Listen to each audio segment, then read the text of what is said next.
Hare Krishna.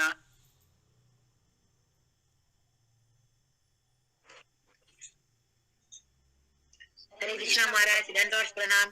Hare Krishna Maharaj. Hare Krishna Maharaj. Hare Krishna Maharaj. Hare Krishna Maharaj. Hare Krishna Maharaj. Yes, Hare Krishna Prabhu.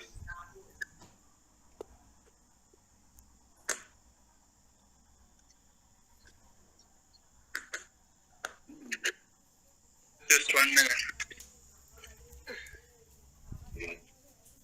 Recording in progress. Recording stopped.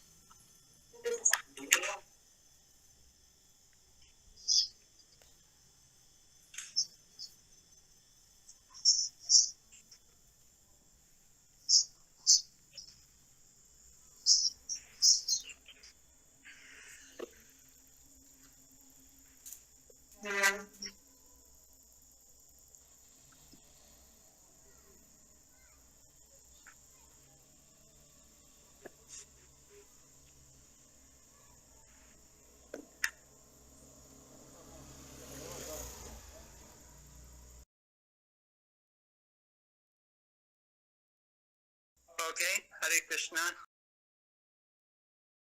Om Jnanatimmirandasya Gyananjana Shalakaya Chaksurmilitanyena Tasmai Shri Gurave Namaha Vanchakalpatarubhyascha Kripa Sindhu Bhaevata Patitanam Pavanebhyo Vaishnavibhyo Namo Namaha.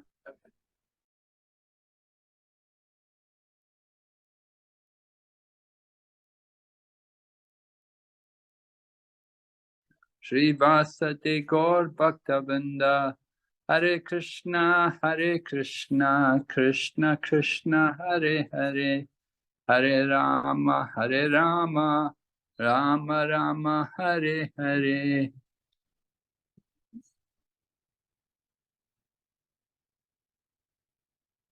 All right, so in the last class we read Prabhupada's introductory lecture to the Vedas. Are there any questions on that? Anybody had any question?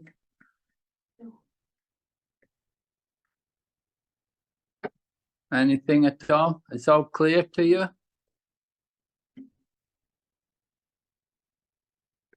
Okay, there's no questions. Hare Krishna, can you hear me okay? Yes, Guru Yes, Maharaj. Maharaj, we can hear clearly. Yes, Maharaj, can hear you. Yes, Guru Maharaj. Okay. Yes, So Maharaj. we're going on now to the invocation. We'll Maharaj, chant them. Yes? because you asking questions, just a small question, Maharaj, because you mentioned yesterday about the Bhagavad Gita, that for us, Bhagavad Gita is Shruti, you say, and but for the Indian people, it's not. It is like that. What did you say? Bhagavad Gita is what? It's not part of the Vedas. It's not part of the Vedas. For us, it's part of the Vedas, but not for the Smarta Brahmanas. Well, no. For everyone, it's understood Bhagavad Gita is not Shruti. The 4 Vedas are the Shruti. The Bhagavad Gita is the Smriti. Okay. The Bhagavad Gita is not Shruti. That's what I wanted to clarify. Okay, it's not Shruti, it's a Smriti. Okay. Thank you. Right. And Srimad Bhagavatam is also not Shruti. Oh, Srimad even the Bhagavatam commentary. Okay. Yeah, Srimad Bhagavatam is the Smriti. Okay, Yeah. Maharaj. Okay, so the Vedas, the Shruti are the 4 Vedas. And the 4 Vedas, the Upanishads are taken from the 4 Vedas. The Upanishads are there in the Vedas. So that's why Prabhupada gave us this Sri Isopanishad, so that we have some, we can use also the Shruti in presenting our Krishna conscious philosophy. Yes, and sometimes I think Srila Prabhupada many times quoting the the Upanishads and other scriptures from the Vedas in his purpose. Yes. And he will mention, he will say the Vedic version or the Vedic statement is, and then you'll refer to some Upanishad or something from the Vedas. Okay. So, thank you, Maharaj. So this is why this Isopanishad is very important, because this is a, I said for some people, they won't accept the Bhagavad Gita. They will only, if you're discussing philosophy with them, they will only accept the Vedic reference, which means the 4 Vedas. Srimad Bhagavatam, and if you quote Bhagavad Gita, they don't accept that. They just accept the Upanishads, particularly. And you'll see people, the Vedantists, they are all speaking from the Upanishads.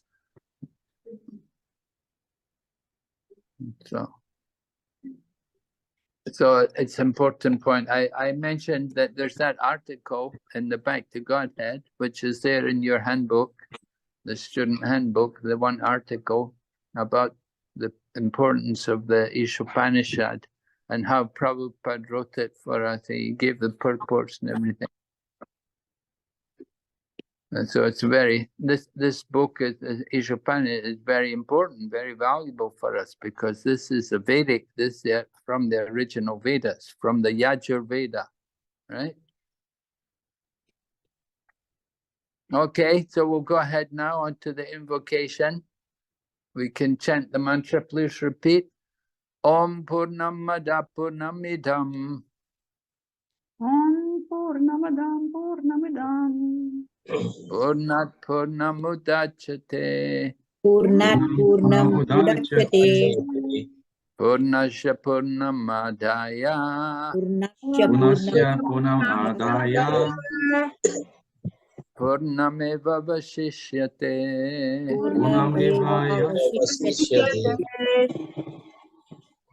So this is a very famous verse.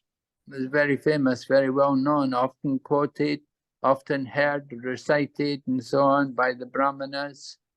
It's very well known. So very, very important verse, very useful. So we have the translation here. Prabhupada translates Om as the complete whole. And the key word in this verse, Purnam, perfectly complete. Ada, that, Purnam, perfectly complete. Idam, this phenomenal world. In other words, the world which we experience by our senses. Purnam, from the all-perfect. Purnam, complete units. Udachate is produced. Purnasya, of the complete whole. Purnam, completely all. Aditya, having been taken away. Purnam, the complete balance. And Eva, even Avashishyate is remaining. So it's a very important verse, very significant. Translation, the personality of Godhead is perfect and complete. And because he is completely perfect, all emanations from him, such as this phenomenal world, are perfectly equipped as complete wholes. Whatever is produced of the complete whole is also complete in itself. Because he is the complete whole, even though so many complete units emanate from him, he remains the complete balance. Right? So sometimes you may hear Srila Prabhupada explaining how 1 plus 1 is equal to 1. And 1 minus 1 is also equal to 1. We call that spiritual arithmetic, right? In the material world, of course, that kind of arithmetic will get us in trouble, but this is how it's presented here today for us, that the personality of Godhead, meaning Krishna, one, plus everything is still equal to Krishna. And Krishna minus everything is still equal to Krishna. So even though so many complete units emanate from him, he still remains complete. He remains Purnam. In the material world, we can never find that kind of situation where everything will be complete. Just like you may have the book and somebody may tear a page out. Somehow, maybe some child gets your book and rips out a page, or maybe there's a page missing. So the book is no longer complete. But here in this world, we can see that from Lord Krishna, so many units are emanating, so many universes are coming from him. And each of the universes are perfect and complete, right? They have a sun to provide heat and light, and they have the moon, which is also important, which it said it gives the juice of life in the vegetables and cools the planet. So everything is arranged within each universe for the maintenance of all the living entities. Just like on our own Earth planet, everything is provided for the means, for the maintenance, for the subsistence of all the living entities. The clouds carry the water, and there's air, and it's all arranged. There's perfect arrangement that everything is provided for the maintenance of the living entities. Of course, we're not maintained eternally, but at least for some time, we're maintained here in this material world. So this verse is describing how everything which comes from the Lord is perfect and complete.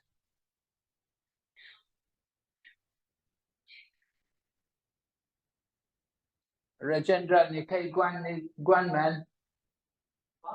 man ni men de shen yang da.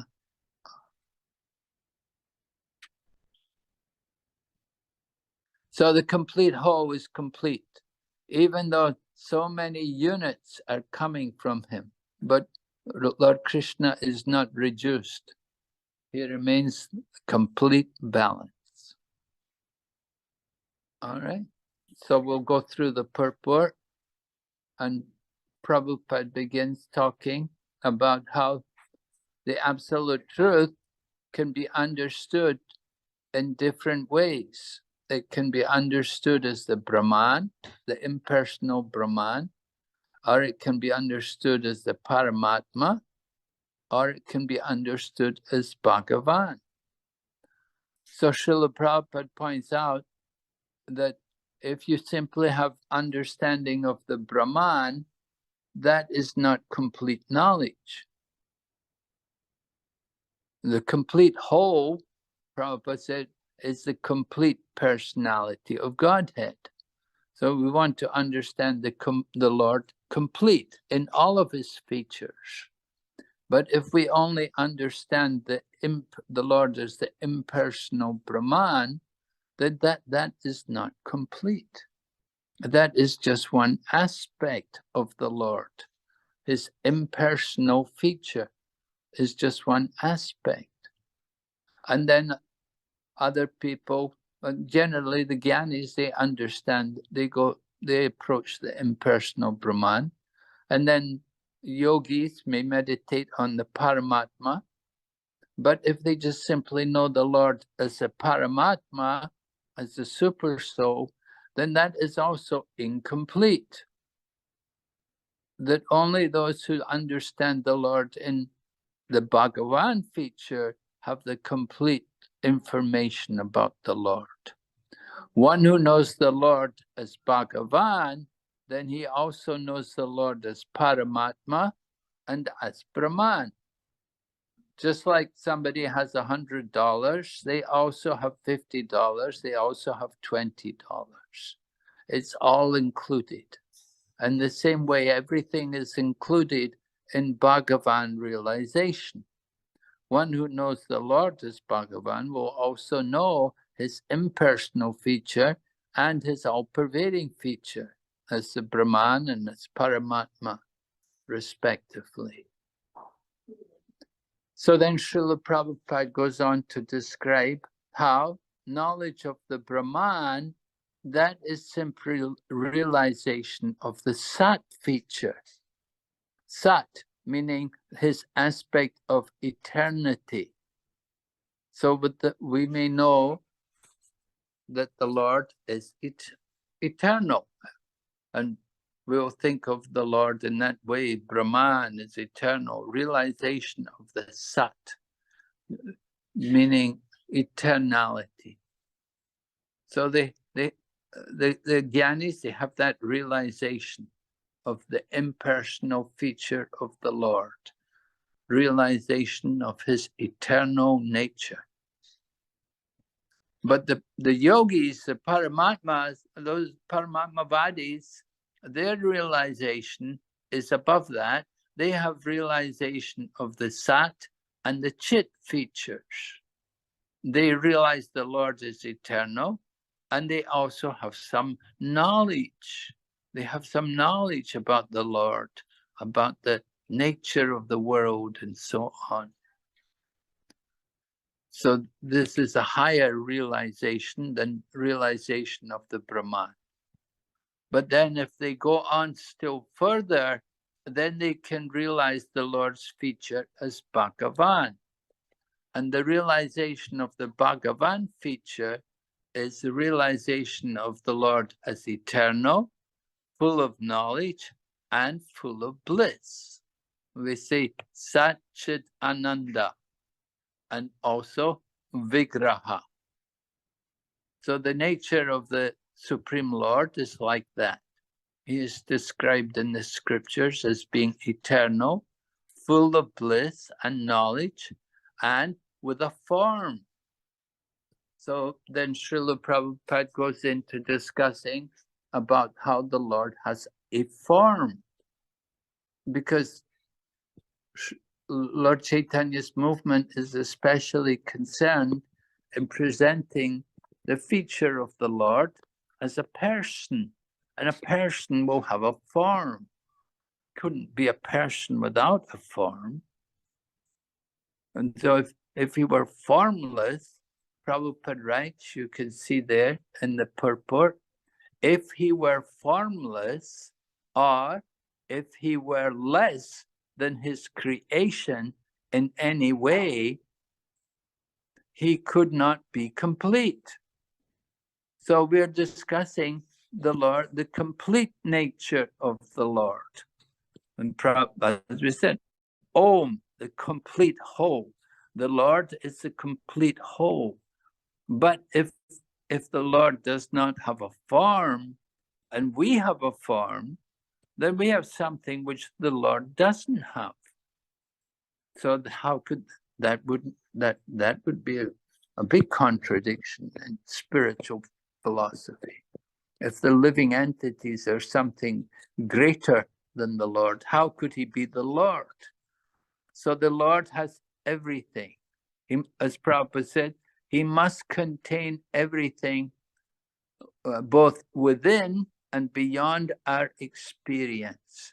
Otherwise, he cannot be complete. So usually when we talk about these different realizations, we can give different examples about how we see things. For example, one example Prabhupada gave was about the train. When the first train came to the village, was going to come through a village. It's going to be a train coming, very first train. So people in the village were all anxious to see the train. So some people came, they saw and it was in the evening, it was dark, and they saw simply the light on the front of the train. The train was away in the distance, and they simply saw the light on the front of the train, and they thought, oh, that's a train. And they went away home. They went home satisfied that I've seen the train. Other people, they waited for the train to come into the station. Well, other people, they could see the train in the distance, and they could see the train, that there's the engine on the front and the carriages and so on. So they could see some details of the train, and they were satisfied. They went away home. But other people waited until the train came into the station, and then they saw, oh, there were people in the train, and there was an engine driver, and so on. They saw all the details of the train. So like that, we're talking about the Supreme Lord, that there's different conceptions, different ways in which we understand the presence of the Lord. Some people know him as the Brahman, simply the all-pervading light, or the impersonal aspect of the Supreme. Others know the Lord as Paramatma, the all-pervading super soul within everything. And others know him as Bhagavan. That's the Supreme Personality of Godhead, who is full of all opulences. So like that, impersonal Brahman is realization of the Sat feature. And then Paramatma realization is realization of both the Sat and the Chit feature. And Bhagavan feature is realization of the Lord in full, Sat Chit Ananda. And also Vigraha. So like this, we understand the different features of the Lord. Then Prabhupada's purport goes on to talk about how the Lord has immense potencies, all of which are as complete as he is. So this world is complete. The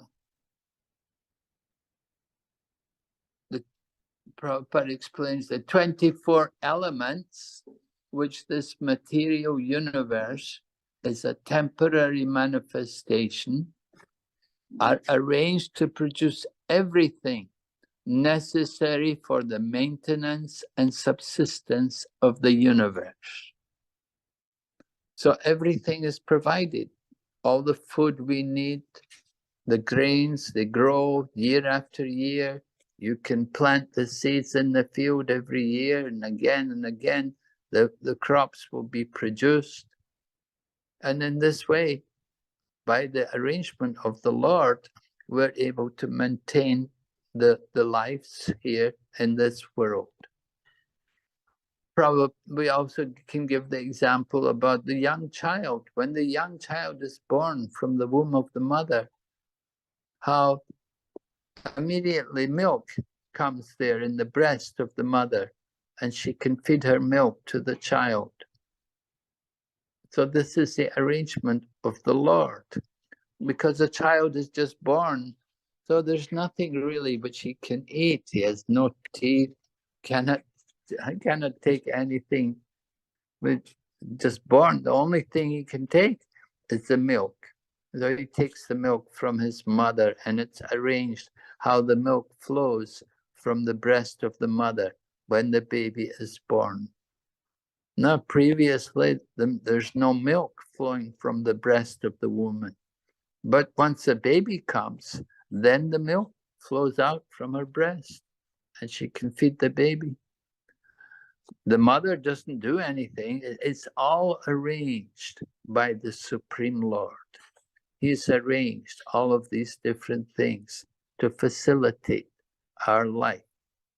Just like the clouds carry the rain, and the rain pours the water on the land. And in this way, the crops are able to grow.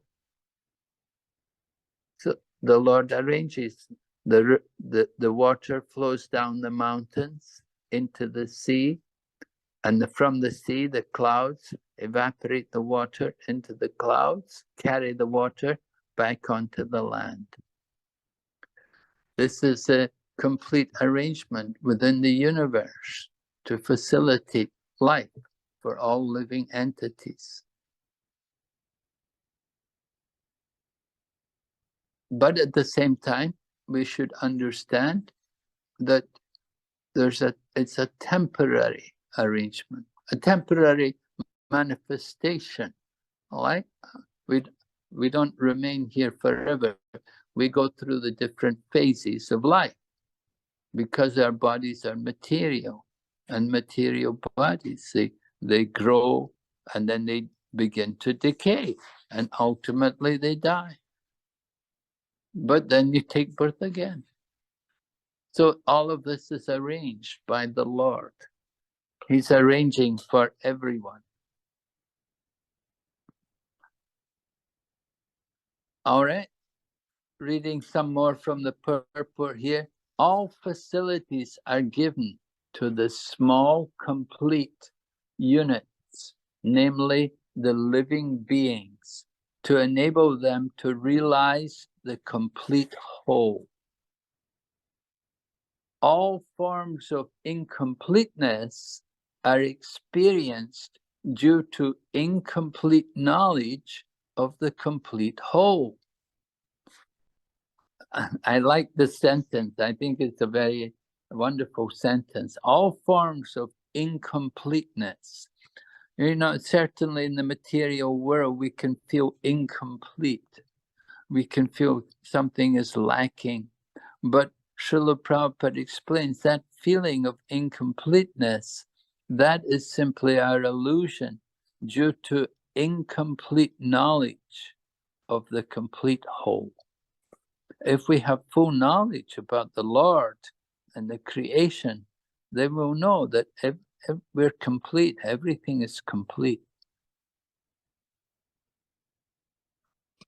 So the human form of life is a complete manifestation, the complete manifestation of the consciousness of the living being, and it is obtained after evolving through 84 lakh species of life.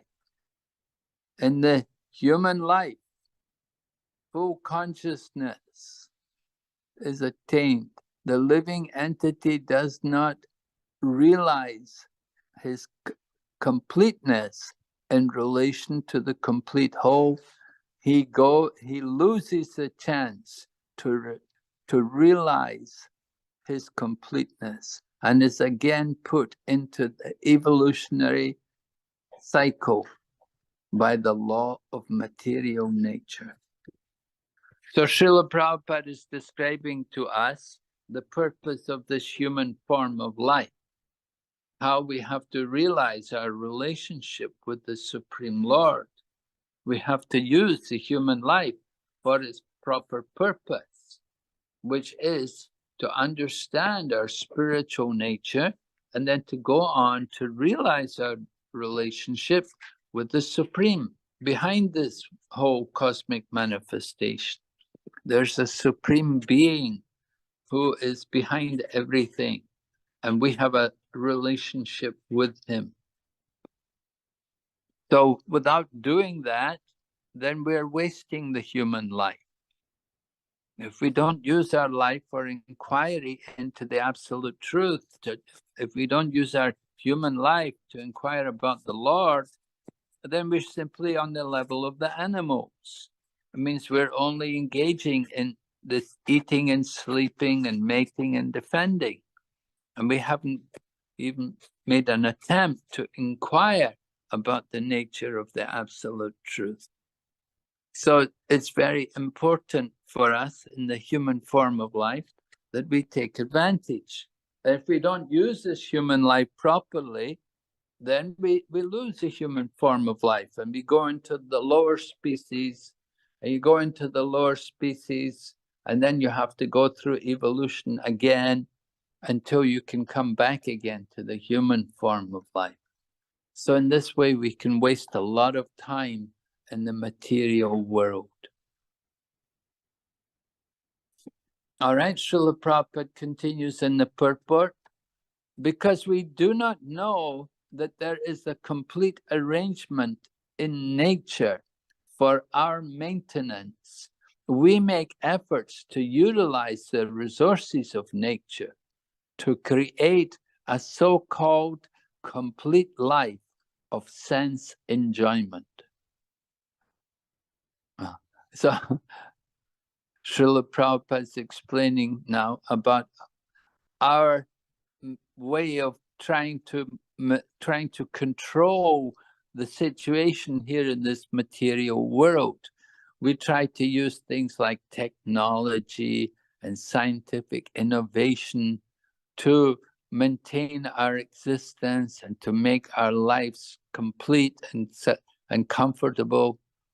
But actually, everything is already provided by nature. Everything is there, and the gifts of nature. But we're always trying to get more and trying to make life be more comfortable, overcome more of the miseries and the problems in the material world. Well, it's not wrong, but at the same time, it's not the real goal of life. People want to enjoy the material world, and they forget all about the real purpose of life. They become so comfortable enjoying the material world that they never think about anything more. They simply think about improving their comforts. So this is the problem. Srila Prabhupada explains, because the living entity cannot enjoy the life of the senses without being dovetailed with the complete whole, the misleading life of sense enjoyment is illusion. And then Prabhupada goes on to give the example about the hand. It's a part of the body. But when it's disconnected from the body, then it's no more useful. Well, I had this one friend working as a doctor in a hospital, and he told me how one day they had to amputate someone's leg. The patient's leg had become all gangrene, and they had no alternative but to amputate the leg. And so he said, as soon as they cut the leg off, they just thought, get it out of here. Well, it was just so horrible. It was just so disgusting. So like that, the parts of the body that when they're detached from the body, then they're useless. But when they're attached to the body, then they're very useful, they're very essential. And so the same way, we are also parts of the complete whole. We are the parts and parcels of the Lord. And we have a relationship with Him. We're meant to be connected to Him. And the purpose of Bhakti Yoga is to do that, to connect us with the Supreme. And when we're disconnected, then we're practically useless. We can do nothing properly. All right, so this way Prabhupada describes the illusion of the material world. That everyone's thinking how to enjoy the material world, to make a comfortable life here in this material world. But our real purpose is to be connected with the Lord. Whatever we have, we're meant to try to understand it's given to us by the grace of the Lord. It's for using in His service. So when we're disconnected from the Lord, that is illusion. And in illusion, we simply suffer.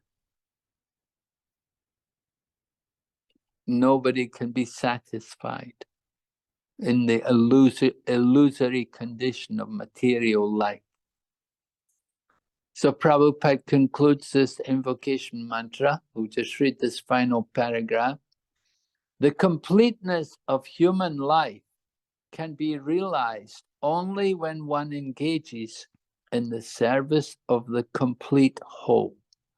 All services in this world, whether social, political, communal, international, and even interplanetary, will remain incomplete until they are dovetailed with the complete whole. When everything is dovetailed with the complete whole, the attached parts and parcels also become complete in themselves. So we become complete when we are connected with the Supreme Lord. And when we're disconnected from the Lord, then we are incomplete. And that feeling of incompleteness, of course, that is illusion, but this illusion, this is our creation. We've created this illusion, thinking ourselves to be independent from the Lord. Actually, everything is connected to the Lord. So in this way, we understand this verse, right? We'll read the translation again. The personality of Godhead is perfect and complete. And because he is completely perfect, all emanations from him, such as this phenomenal world, are perfectly equipped as complete wholes.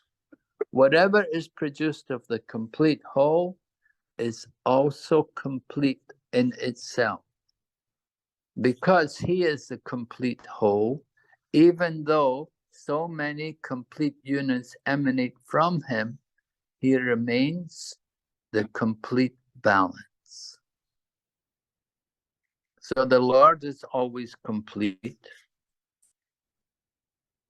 And when we connect to the Lord, then we are also complete. All right, are there any questions on this mantra, on this invocation mantra? Anyone? Guru Maharaj, I have a question. All forms of incompleteness are experienced due to incomplete knowledge of the complete whole. Can you give an example for this? All forms of incompleteness are experienced due to incomplete.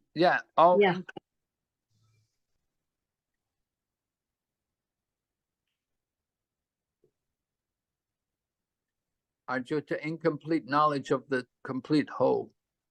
Well, feeling incomplete.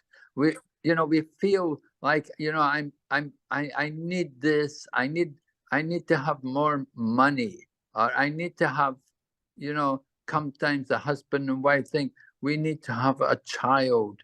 We need to have, we need to have some kind of. We try to create a perfect situation for ourselves here in the material world. And we're thinking, if I don't have this, then my life is lacking something. We're feeling that kind of incompleteness, a lack of something. That maybe you're lacking, maybe your economic situation is not healthy. Or maybe, a married couple, they want a child, they feel incomplete without having the child. Like that, so that's a feeling of incompleteness, and that can be overcome by understanding the Lord and our relationship with him, by having complete knowledge of the Lord, that everything is his arrangement. We have to understand how the material nature is working under his direction. And by his direction, somebody is rich and someone is poor. You could say it's also according to their karma from past life. It's arranged by the material nature. And like the couple who want a child, they also can understand it's the arrangement of God. The Lord arranges like this. He wants sometimes a child to take birth.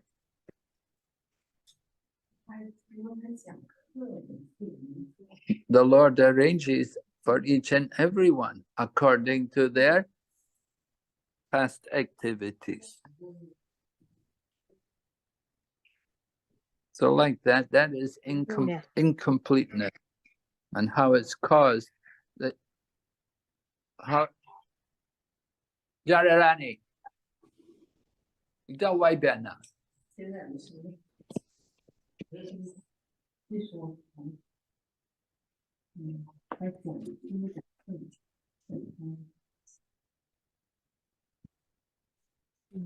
Thank you, Guru So Maharaj. incompleteness, we feel incomplete, we lack something, we're lacking something. We think, if I had that, then my life will be complete, then I'll feel complete.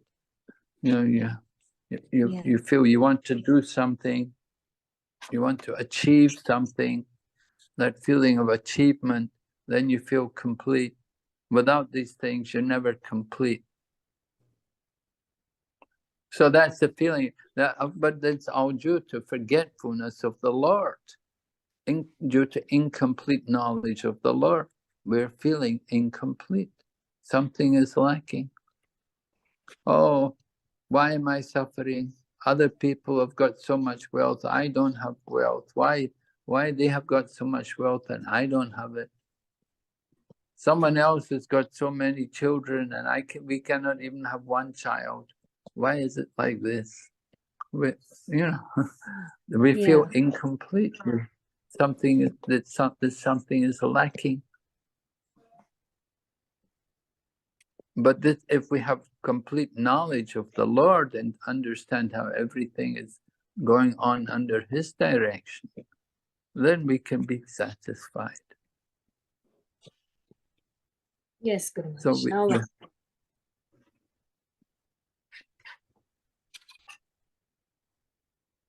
and we see how everything is provided for our maintenance, how everything is complete.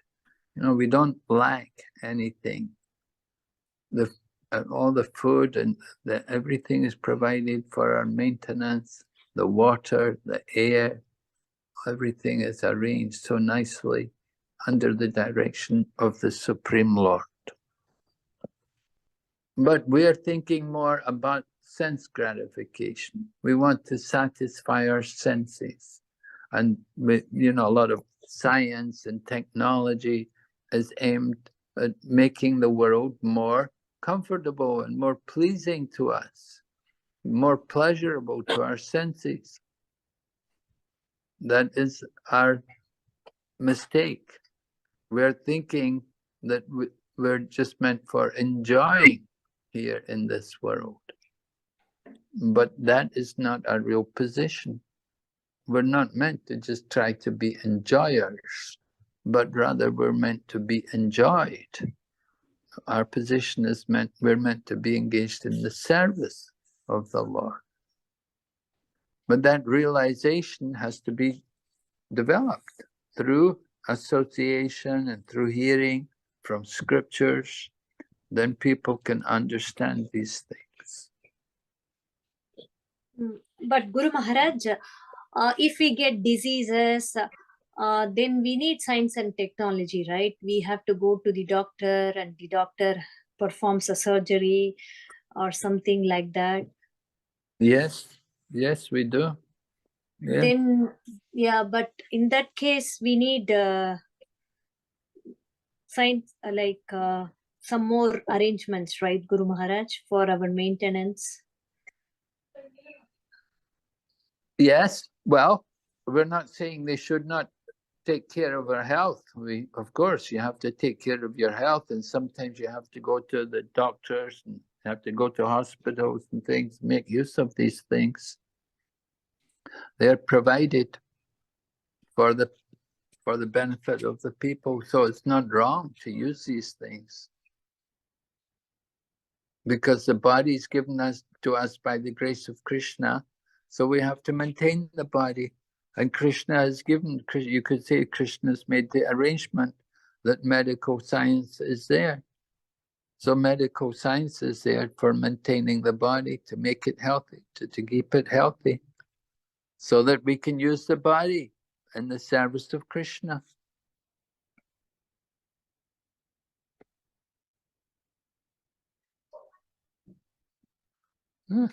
So you go to doctor, you get treatment, yeah. Take the medicine, yeah.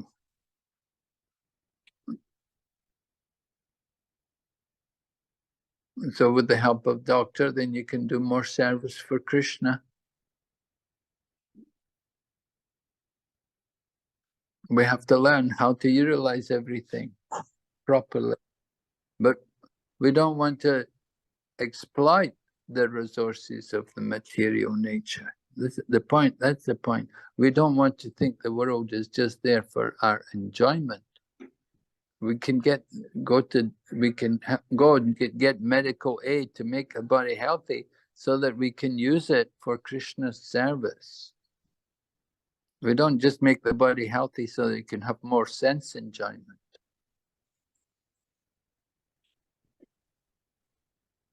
So medical science is a gift of Krishna. All the medicine, all the herbs, the different medicines which are there. There you could say these are the gifts of Krishna. They're arranged for the complete maintenance of this world.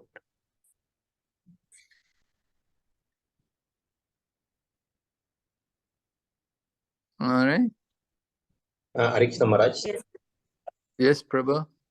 Maharaj, let's say devotee, they know Krishna is a supreme Lord, but they also working very hard collecting the money. They say in the future, I will spend this money for the Krishna consciousness. Whether this is encouraged, can we say they also in the complete knowledge, Maharaj? They're spending the money for Krishna consciousness. Yeah, they work very hard.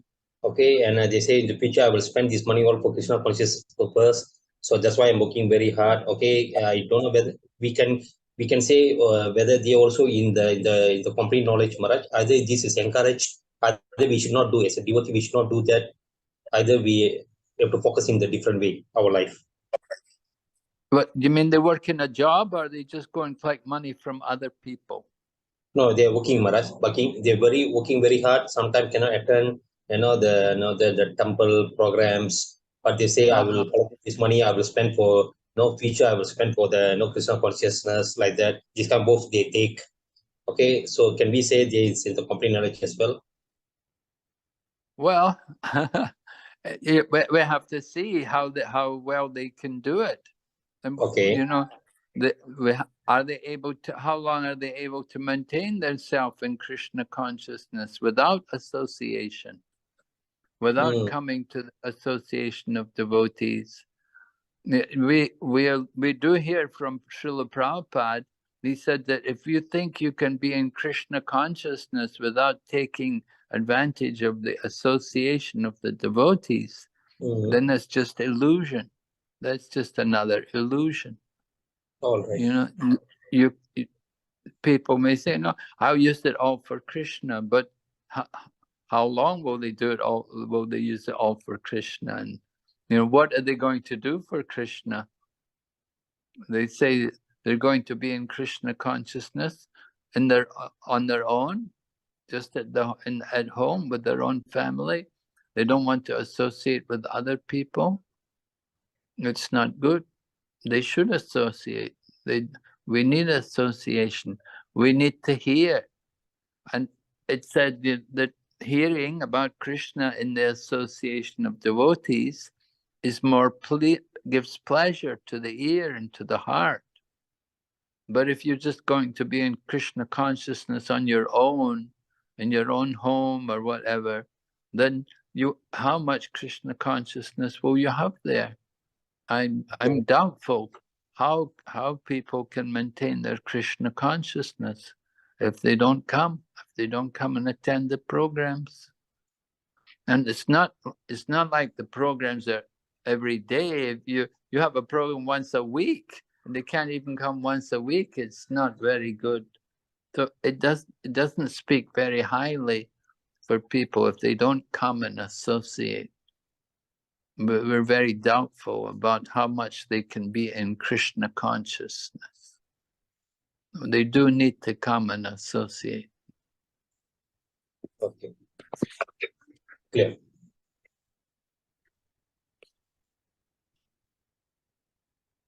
So completeness, that means connecting also with the devotees. You want to have that completeness, that connection should be there with the society of devotees. Without association with the devotees, then how will we advance? How will we learn anything? We need to have that. Some people say, oh, very difficult to associate with devotees. We don't get along with them and so on. No, that's a challenge. You could see that's a challenge which Maya is giving you. That you don't like to associate, you don't like to be with people. So association is very important. We have to develop tolerance, and we have to accept, that sometimes things will be difficult. Sometimes we won't have the same point of view as other people who have different opinions about things. We have to put up with these differences and still work together to go on in Krishna consciousness. So these challenges often come to us. We have to expect there will be challenges, there will be difficulties, but we don't want to give up. We want to keep going, keep challenging, keep fighting. Put up with the difficulties and go on, and gradually it becomes nectar.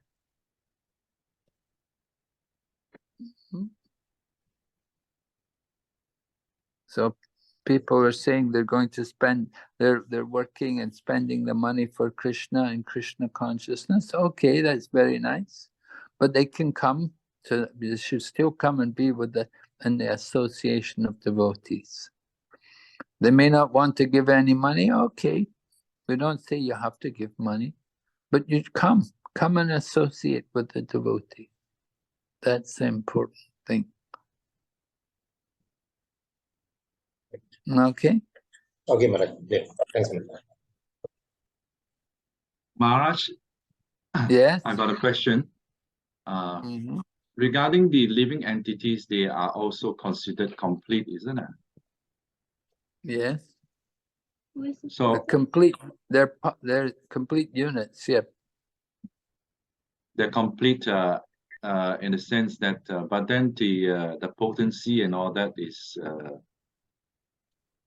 Compared to the Lord, I was just thinking, it's, how it can be like complete in one sense. Well, we're not complete like the Lord. We feel, as the Prabhupada talks about, that feeling of incompleteness.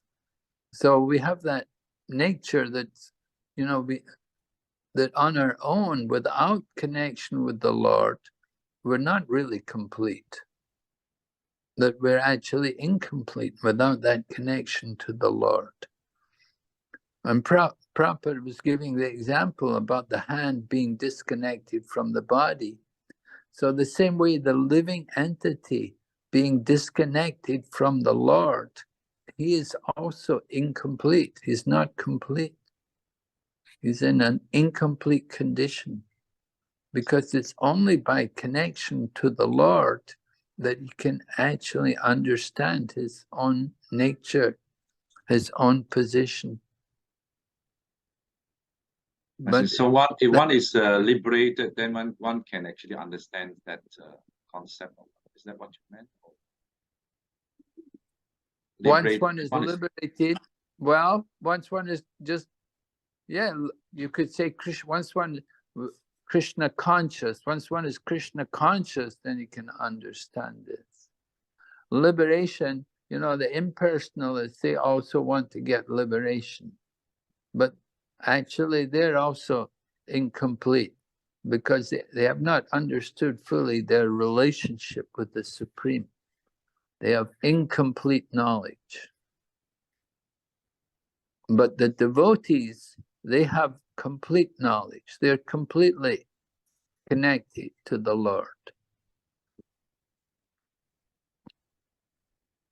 Thank you, Maharaj. Prabhupada gives examples of so many different other systems by which people try to feel happy or secure in the material world. He talks about, you know, some political party or international or interplanetary. They're all incomplete unless they're connected with the Lord. And Prabhupada uses this word dovetailed. Dovetailed.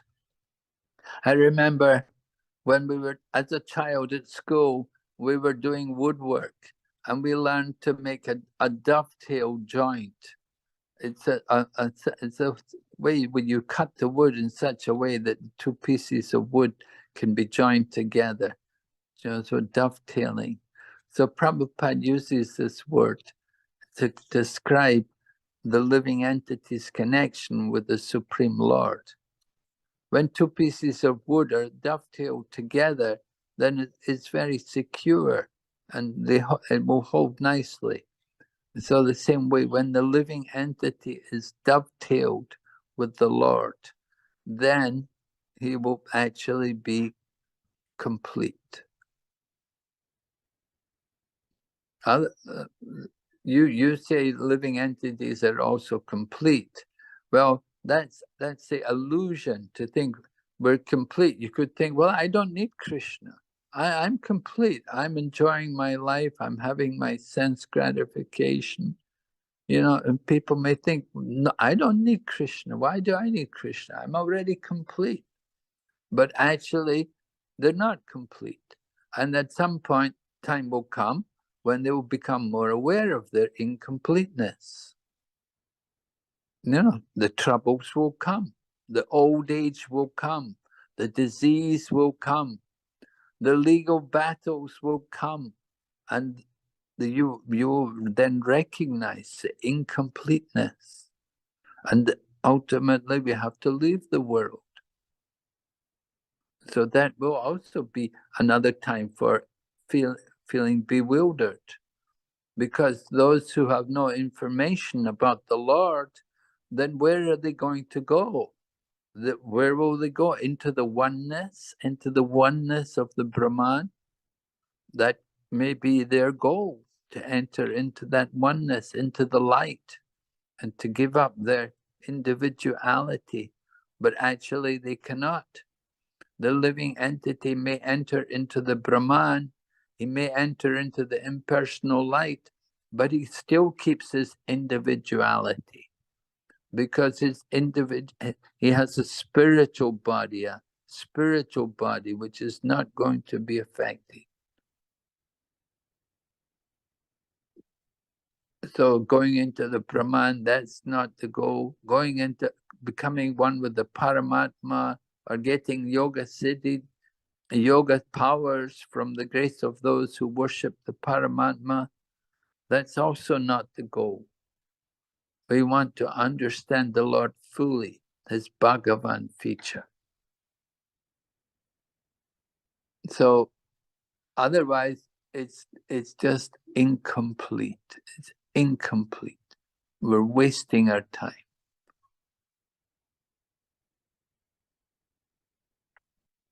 Thank you, Maharaj.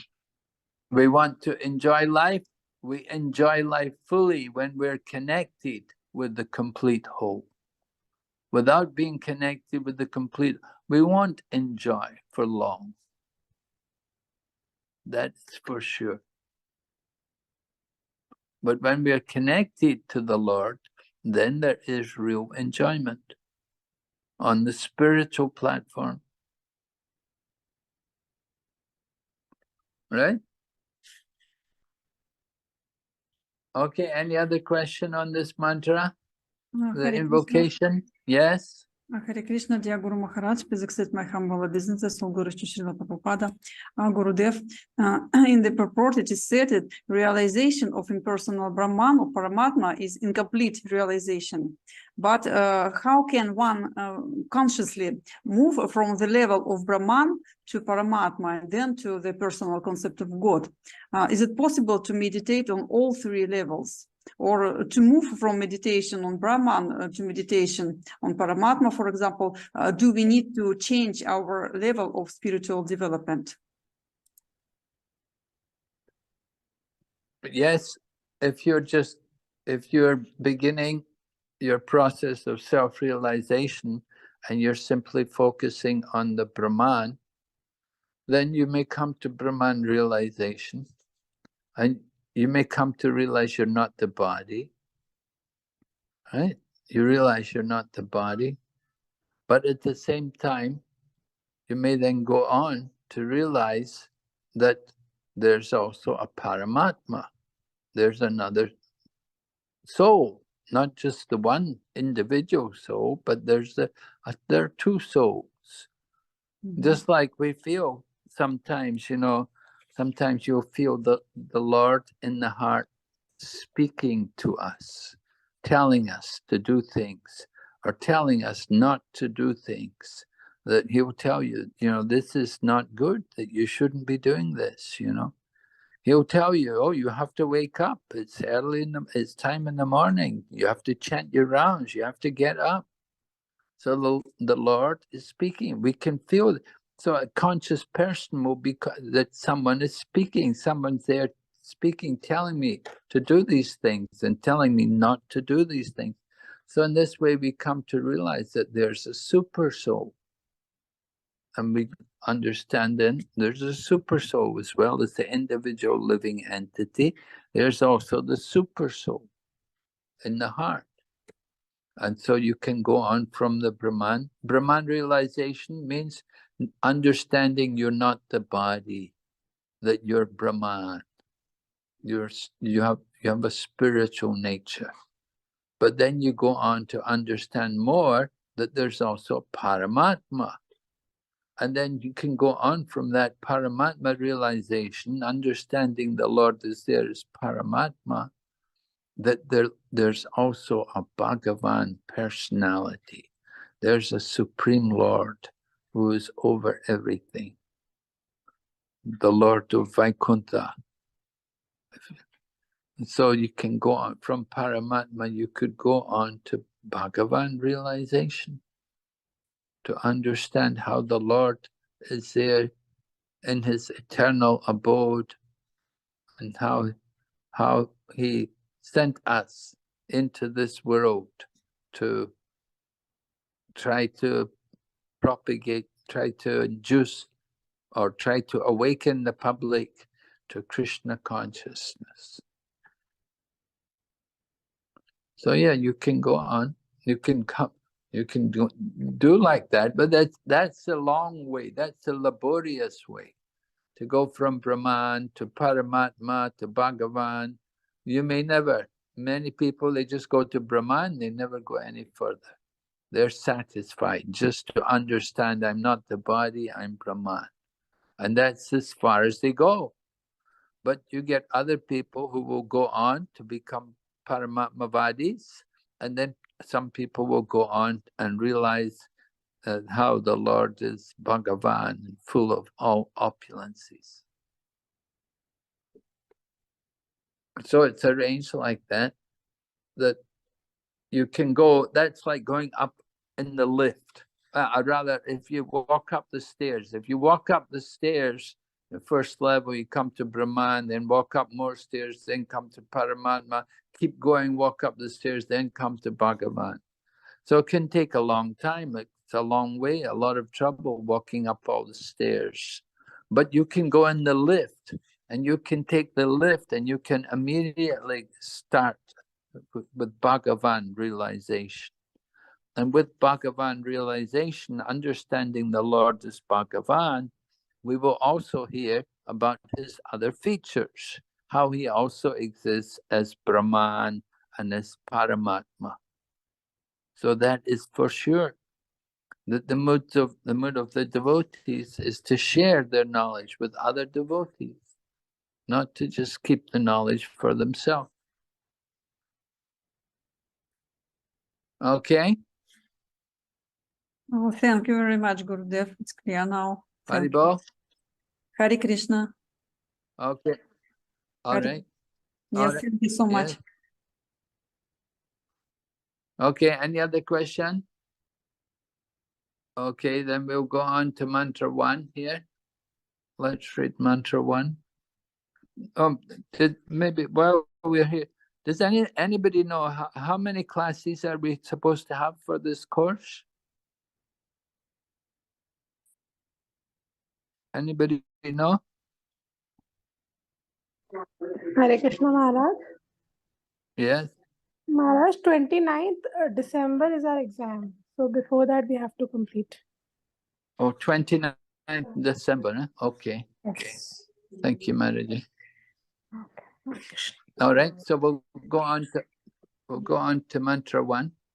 Let's see. Actually, mantra 1, 2, and 3 make up one group. They're dealing with one section, discussing about the proprietorship of the Lord. So the first 3 mantras are one section of this Isopanishad. So we'll read this mantra 1. You can repeat. Isavashyamidam sarvam. Nishavasyamidam sarvam. Yat kincha jagatyam jagat.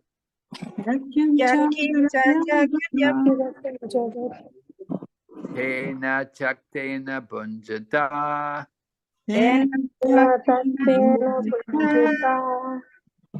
Magradaha kashasveddanam.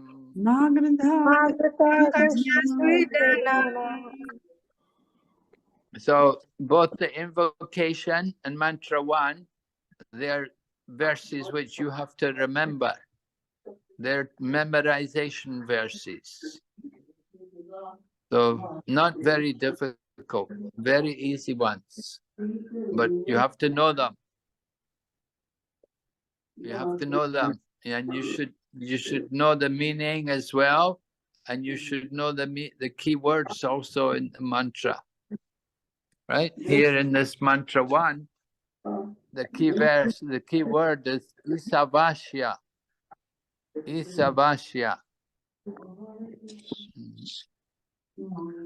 So Isha, this of course we're studying here the Isopanishad. So Isha meaning by the Lord. So Isha, this is the Isopanishad, the Upanishad, which brings us closer to the Lord. And then Avashyam, controlled. Idam, this. Sarvam, all. Yat kincha, whatever. Jagatyam, within the universe. Jagat, all that is animate or inanimate. Tena, by him. Chaktena, set apart, quota. Bunjata, you should accept. Ma, do not. Graha,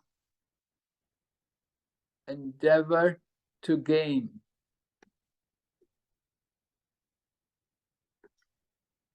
Kashyastrit, of anyone else. Dhanam, the wealth. So translation, everything animate or inanimate that is within the universe is controlled and owned by the Lord.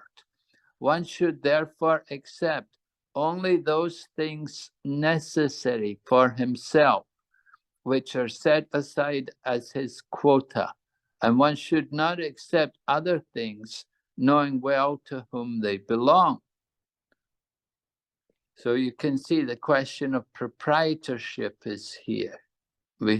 And we're told what we should accept is that you should accept your quota. What is your quota? Right? One should accept only those things necessary for himself and should not accept other things, knowing well to whom they belong. So we're entitled to our quota, right? The question of quota comes up. What is our quota?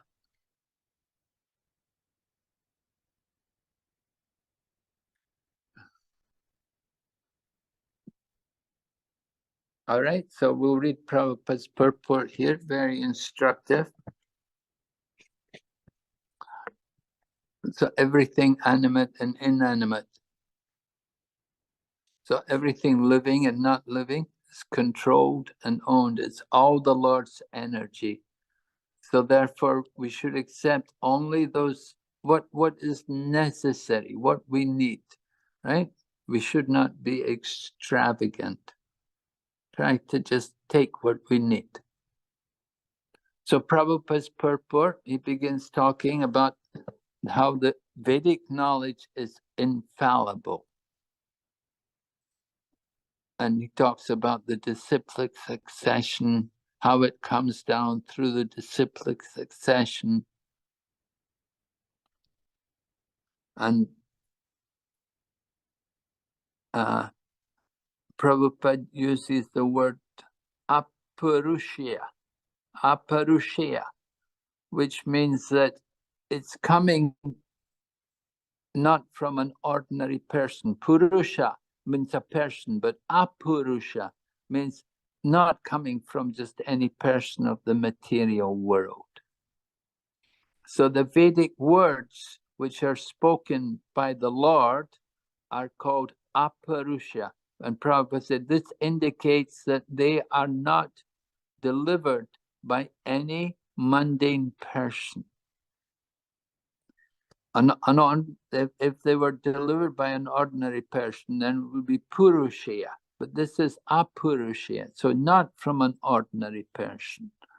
And Prabhupada then comes back to what we learned in the introductory lecture.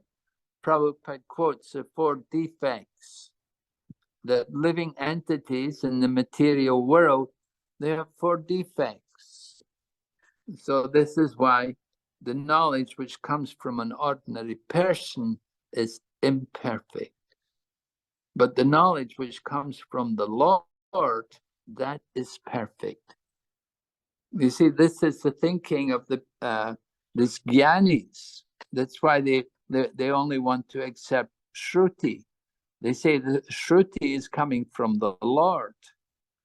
But the Smriti, they say this is coming from an ordinary person. So they claim that it's not always perfect. But that's their claim. We don't accept that, of course. So Prabhupada said the 4 defects are there, and ordinary people will have these defects, so they cannot give perfect knowledge. So the Vedas are not produced by an ordinary person. The Vedic knowledge, Tenhe Brahma Hridayadi Kavaye. The Vedic knowledge was imparted into the heart of Lord Brahma. Lord Brahma being the first person in the universe, and Brahma gave the knowledge to his sons and his disciples. And in this way, the parampara was created.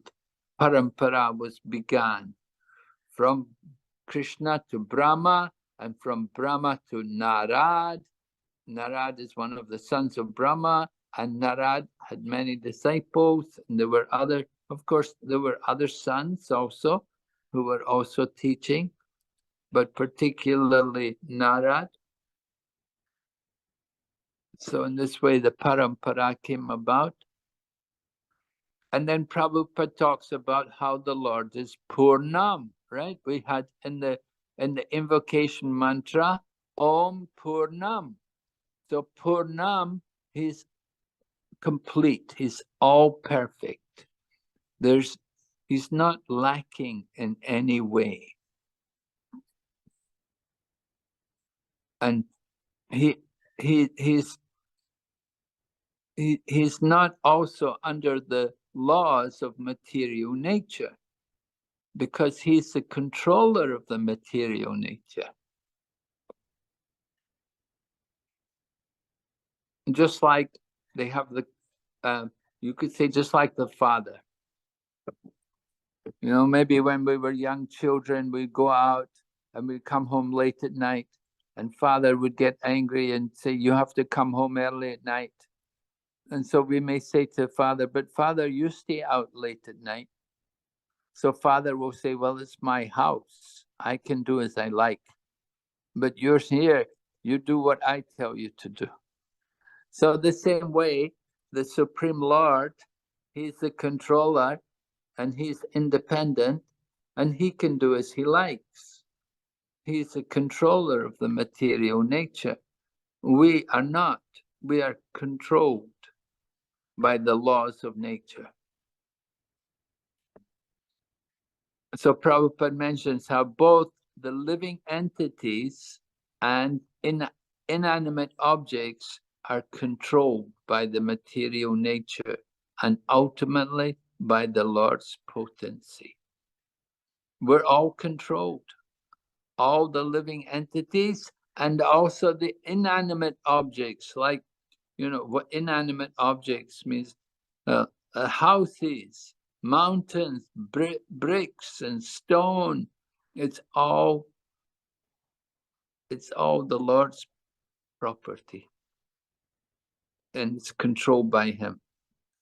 Then Prabhupada meant Isopanishad is a part of Yajurveda and consequently contains information concerning the proprietorship of all things existing within the universe. Who is the proprietor? This is the question. Because material life, we're very materialistic people. We like to think we're the proprietor. But you know, here Prabhupada is quoting, the Lord is the proprietor of everything. And he refers to chapter 7.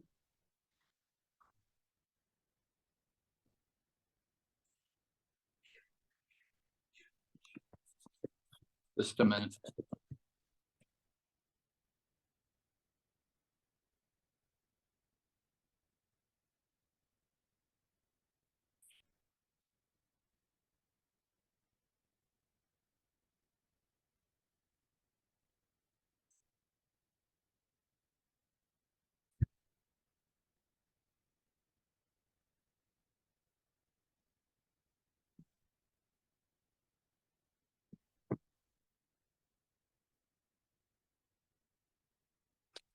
Sorry. Hare Krishna. Okay. All right, so then Prabhupada quotes about material nature, describing about material nature, referring to 7th chapter of Bhagavad Gita, and how there are two divisions of there's the two sections of Prakriti. You have Para Prakriti and Apara Prakriti. There's a difference, right? First of all, Krishna describes the elements of the material nature, the 8 elements, earth, water, fire, air, ether, mind, intelligence, and ego. And these elements are described to be the separated energy of the Lord. And then next verse says, but there's another energy also, which are all living entities who are struggling with the material nature. So there's two kinds of Prakriti. There's the superior Prakriti and the inferior Prakriti. The living entities are considered the superior Prakriti because they have consciousness. The other living entities don't have, the other material nature, the earth, the water, fire, air, there's no consciousness there. But the living entities, they have consciousness. So therefore they're considered the superior Prakriti. But still, they have the problem because they're superior, they think the inferior Prakriti is simply for their enjoyment. They don't understand that we are also the Prakriti, we are also the energy of the Lord, and it's all meant to be used in his service. All right, so as Prabhupada says here, there is nothing in the universe that does not belong to either the para or the apara prakriti. Therefore, everything is a property of the Lord.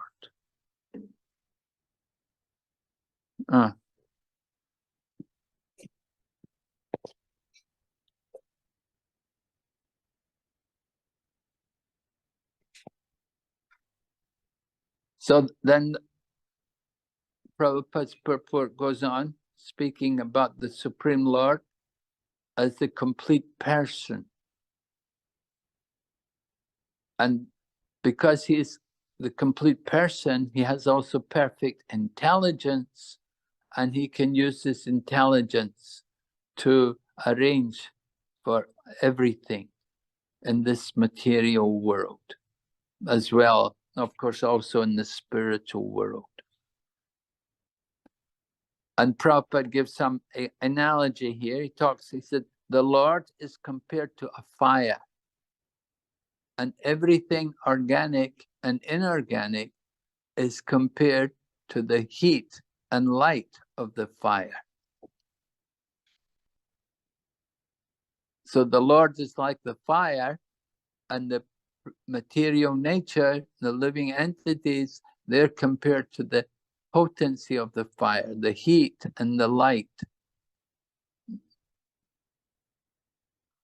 So just as the fire has energy in the form of heat and light, the Lord displays his energy in different ways, like the living entities, the different elements of the material creation.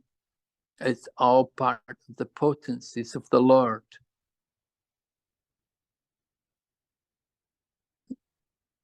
So Prabhupada continues, he thus remains the ultimate controller, sustainer, and dictator of everything.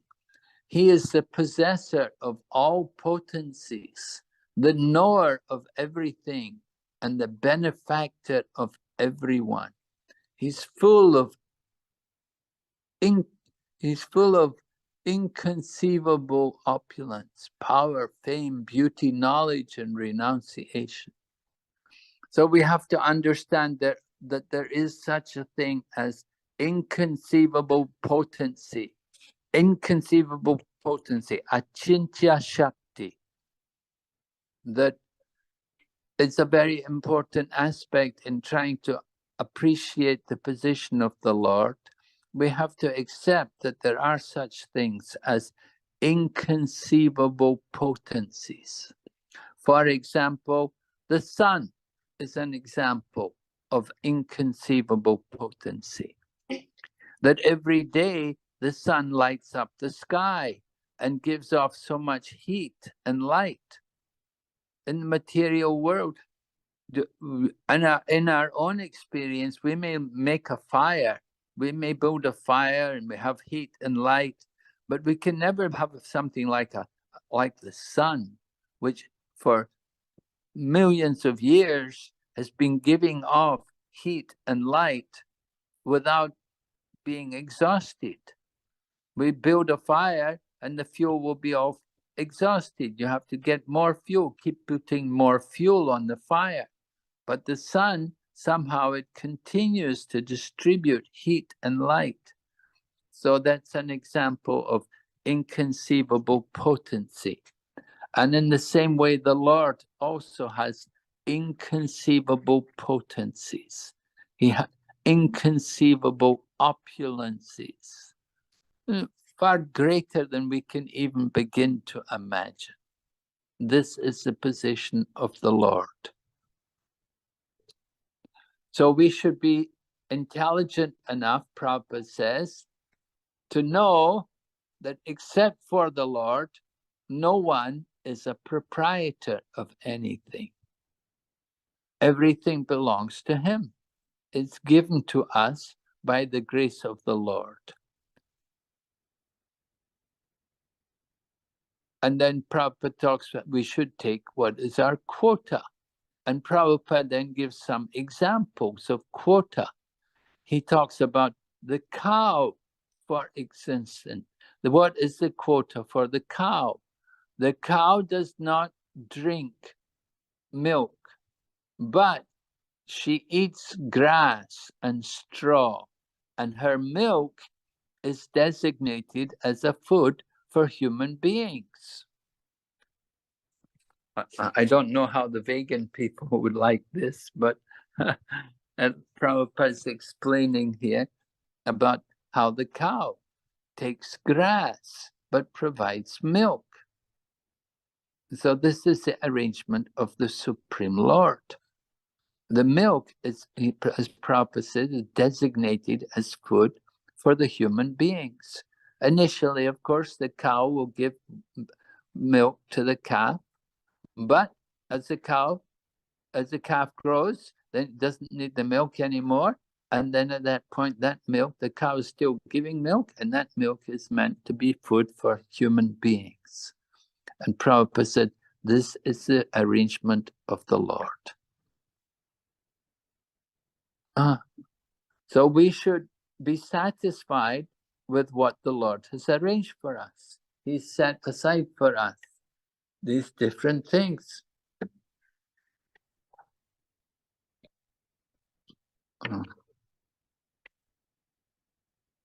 And then he gives another example. He says, take for example our dwelling homes. They're made from stone and wood and steel, cement, so many things.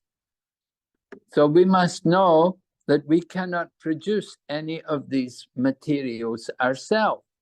We can simply bring them together and make them into houses by our labor. A laborer cannot claim to be the proprietor just because he has worked hard to produce it. Right? You may hire someone, you may hire a carpenter to produce something for you. So you can't think that just because somebody made it, it belongs to him. So in the same way, everything is being provided for us by the Lord. We should accept that he is the proprietor.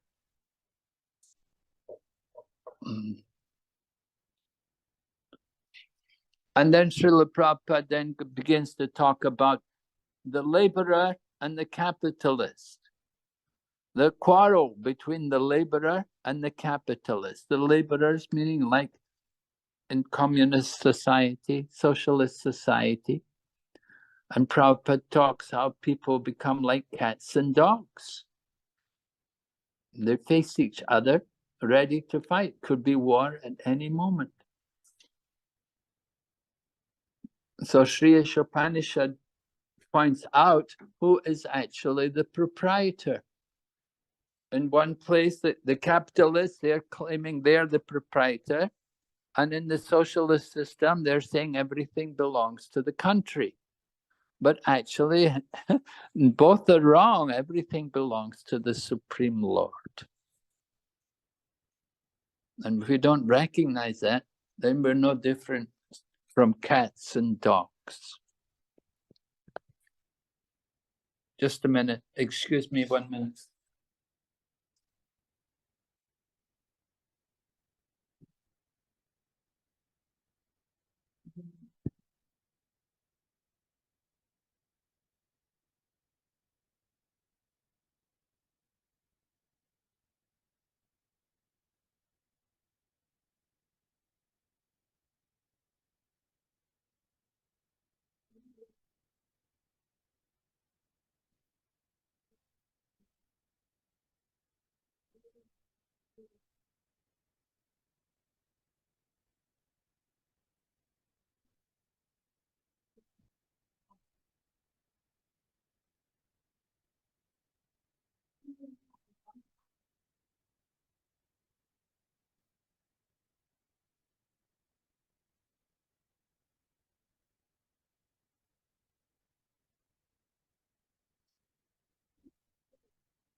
Okay, Hare Krishna. I'm back.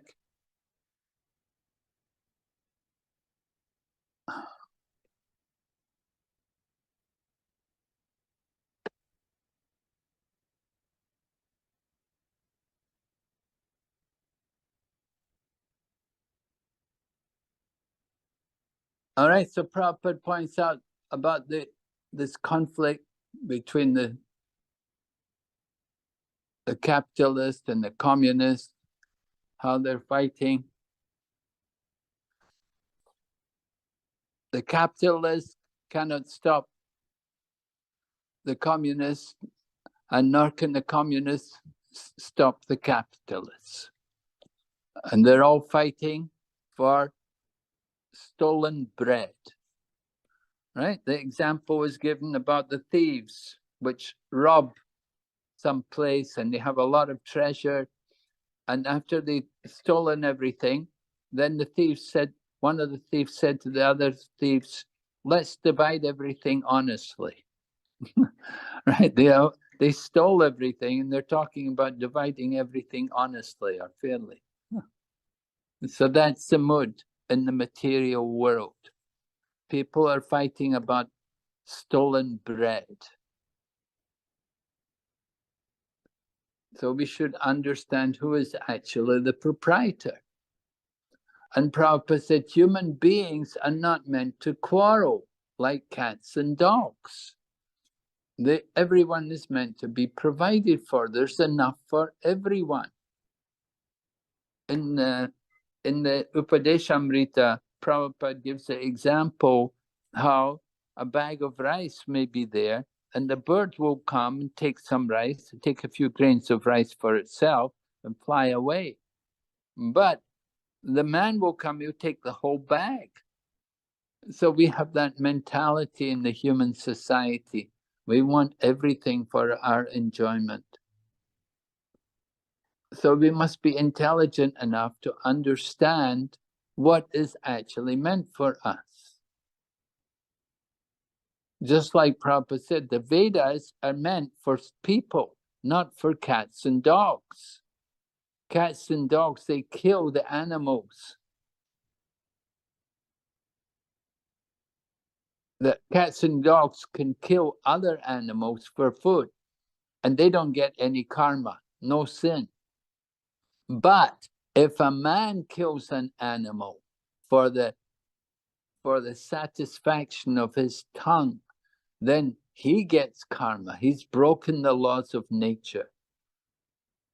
So he must be punished, Prabhupada writes, because they've taken a life just simply for their own food.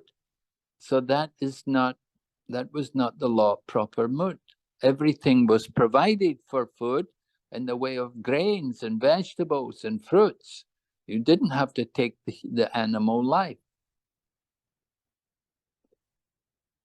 So what is the standard for human beings cannot be applied to animals. The tiger, Prabhupada gives the example, the tiger does not eat rice or wheat or drink cow's milk, but he has been given food in the shape of animal flesh. Although many animals and birds, some are vegetarian and some are carnivorous, but none of them transgress the laws of nature, which have been ordained by the will of the Lord. Animals, birds, reptiles, and other lower forms of life strictly adhere to the laws of nature. Therefore, there is no question of sin for them. Nor are the Vedic literature meant for them. Human life alone is a life of responsibility. So important to understand the responsibility of the human life. We enjoy the facilities of the human life, and with facility comes responsibility. The animals don't have the same facilities, and so they don't have that responsibility. The animals are controlled by the laws of nature. But in human form of life, we are not controlled. We're given that independence. But we should control. But then Prabhupada says, don't think that simply becoming a vegetarian you can avoid transgressing the laws of nature. Vegetables also have life. And while it is nature's law, one living entity is food for another. For human beings, we have to recognize that there is the Supreme Lord. Prabhupada said, we should not be proud of being a strict vegetarian. Animals do not have developed consciousness by which to recognize the Lord.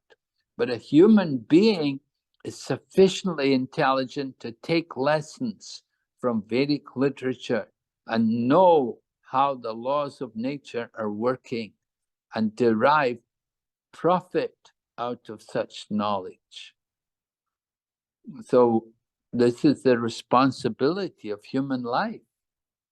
Just like if you go to court, somehow if you get in trouble, you break a law somewhere and you go to court, if you tell the judge, I didn't know, the judge will say, well, it was your duty to find out, and the judge will still punish you.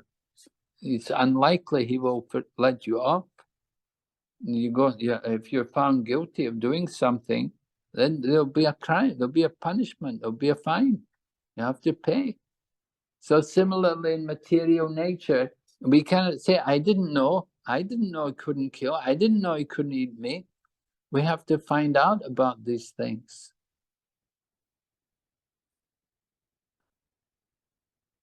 All right, and then,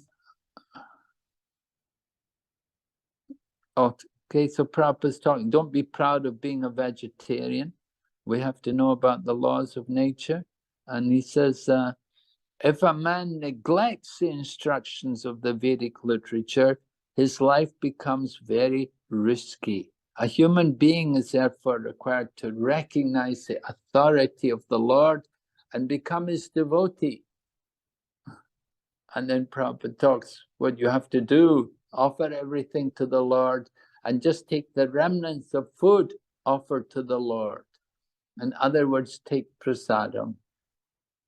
And then the Lord says that he will accept vegetarian food from the hands of a pure devotee. So we should not only become a strict vegetarian, but we must also become a devotee. And we must offer food to the Lord and partake, take the prasadam. That is the mercy of God.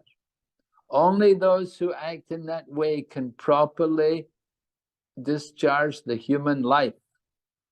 If we don't offer these things to the Lord, then it's sinful and we are subject to the different types of distress which result from disobeying the laws. So the root of, Prabhupada continues here, final paragraph, the root of sin is deliberate disobedience to the laws of nature, disregarding the proprietorship of the Lord. Disobeying the laws of nature or the order of the Lord brings ruin to a human being.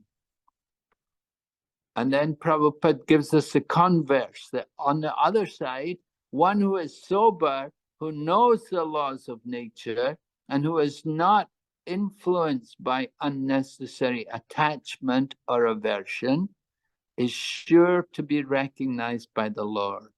And he can go back home, back to Godhead. All right.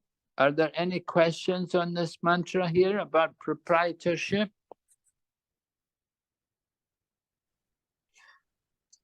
Guru Maharaj, sometimes people say that everything belongs to the Lord. Why we should offer again as to take his prasadam?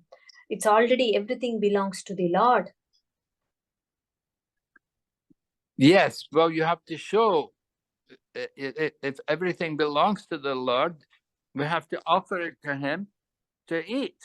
We have to understand he's a person and he can eat. And so we offer everything to him for his pleasure, for his enjoyment. It's not just, yeah, well, okay, it belongs to the Lord, so we will eat. But we have to understand the Lord is a person. He's there and he can eat. And we offer our food to him. We offer it's not our food. We offer to him for his pleasure. And we will take the remnants of what he accepts. Yeah. So we have to understand. We have to understand the Lord is a person. And as a person, he should be given food. We don't just take the food ourselves. We're taking the food. We understand he also needs food. Of course, you could say he doesn't need our food. He has so many Lakshmis, so many goddesses of fortune there in the spiritual world to serve him. But we need to cultivate the love and the devotion. That's why we need to offer to the Lord.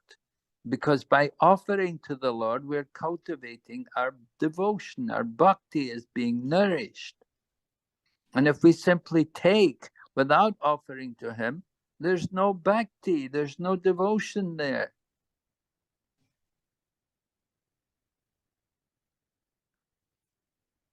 Yes. Good. So you have to explain to them about the importance of bhakti.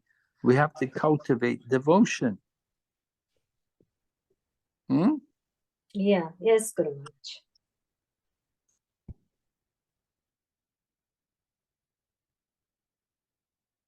Okay. Any other questions there? Hare Krishna Maharaj, I have a question. Yes. Maharaj, my question is regarding proprietorship, Maharaj. Like what Mataji said just now, everything eventually belongs to Krishna.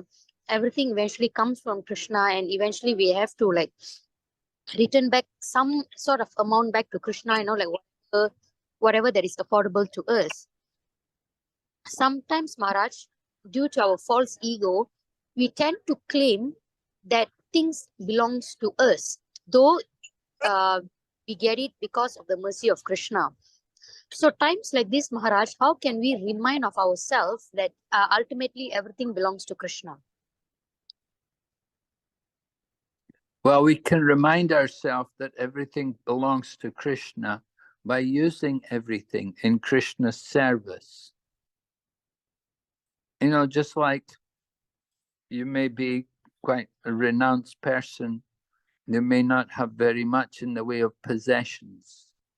Maybe you have some tilak and a mirror, so you use your tilak mirror to put on your tilak, and somebody may come and take away your mirror, and you say, hey, just a minute, that's my mirror.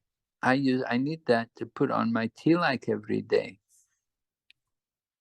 So, we have to recognize that while everything belongs to Krishna, he's given us some proprietorship over certain things so that we can use them in his service. Just like you may have a building, a temple. You may have a vehicle, a motor car. You may you use them in the service of Krishna. You have a home, you have a house.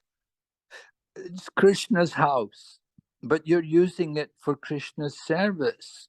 You have to take care of it. We have to maintain it for Krishna. So again, we have to keep telling ourselves, Krishna is the proprietor. Yes, we have to hear again and again. We have to hear these things, that Krishna is a proprietor. We have to be reminded everything belongs to him. Everything is for his pleasure. So how do we remember these things? By hearing, constantly hearing, and reciting also. Just like we can recite the peace formula, Bhoktaram Yagna Tapasham Sarvaloka Maheshwaram. Sarvaloka Maheshwaram. He's the proprietor of all the planets. Everything belongs to him. So like that, we can remind ourselves. The more we hear and chant, we'll remember. Now Krishna's given us proprietorship. He is the proprietor, but he's putting certain things in our care. And he gives you things, you have to take care of them. You have to use them. We should use them really in his service. He doesn't just give us things just for our sense gratification, but he's really giving us things which are meant to be used in his service. It's an opportunity for us to serve him.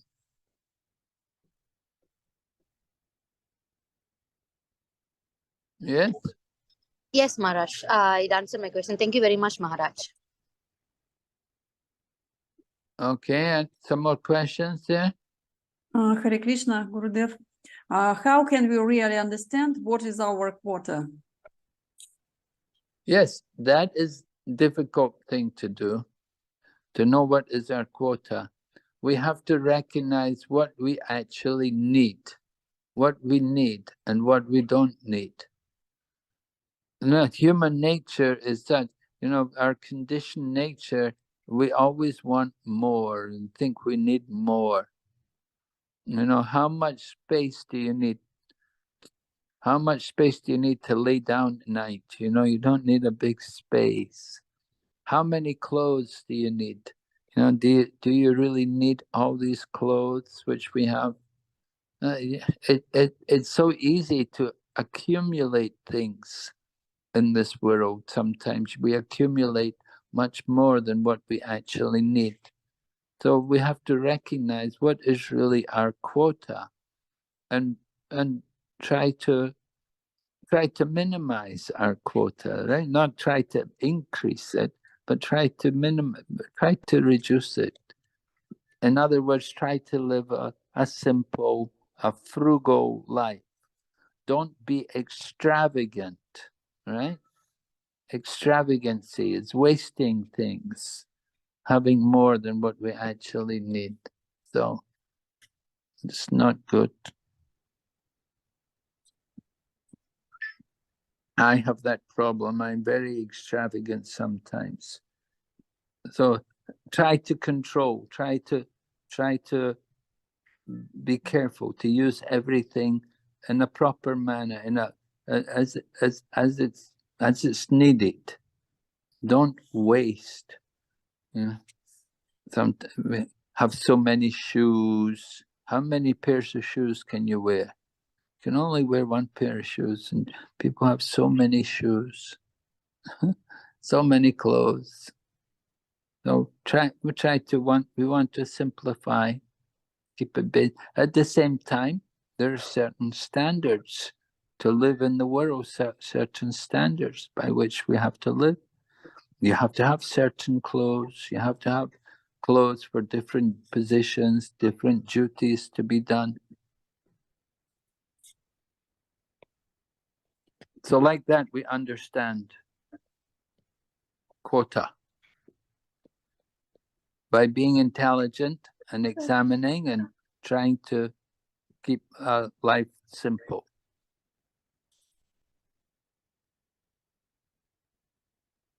Yes. Okay. Thank you very much, Gurudev. Hare Krishna. Okay, any other question? Hare Krishna Maharaj. One question is, what do we mean by Bhagavad communism? This is a question of closed book question from this mantra 1. So I'm not getting what's the word? What communism? Hardcore. Bhagavad communism.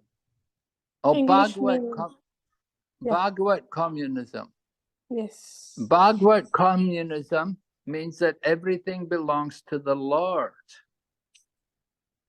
Right? A communist They're saying everything belongs to the country. But Bhagavad communism is to understand everything belongs to the Lord. He is the proprietor. Right? Sometimes we'll call it spiritual communism, or Bhagavad communism, or spiritual communism. That the Lord himself is the proprietor. We are not the proprietor, and the government, the nation itself is not the proprietor, but the proprietor is the Supreme Lord. He is the real proprietor of everything. Thank you, Guru Maharaj. So when we speak about the Ishyavasha society, we mean that kind of society, a society with God in the center. We want to put the Lord in the center of everything, that it's all His. We like to put our own self in the center. We want to be in the center, but actually the Lord is meant to be in this. We're meant to worship Him and offer everything to Him. And I remember as a new devotee, when I joined the Krishna consciousness movement, we would offer everything. Any new cloth that would first of all be put on the altar to the deities. Anything new, we offered it to the deities. We recognize the Lord as the proprietor. Prabhupada wanted us to do that. All right. Any other questions?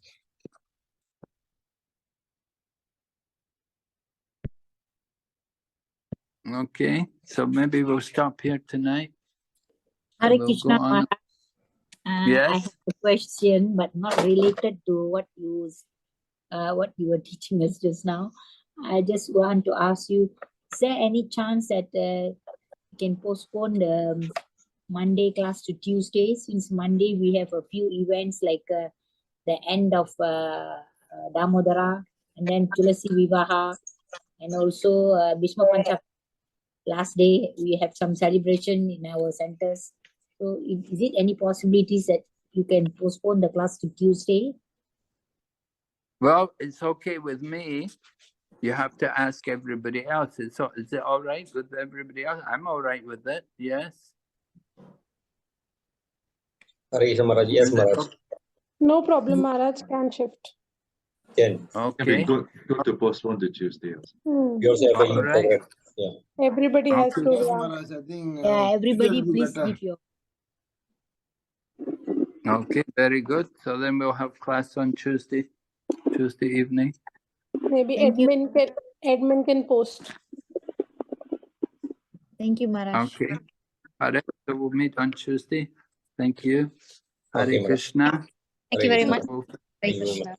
Hare Krishna. Thank you, Maharaj. Hare Krishna. Maharaj. Hare Krishna. Thank you, Maharaj. Hare Krishna. Hare Krishna. Thank you. Thank you, Maharaj. Thank you, Maharaj.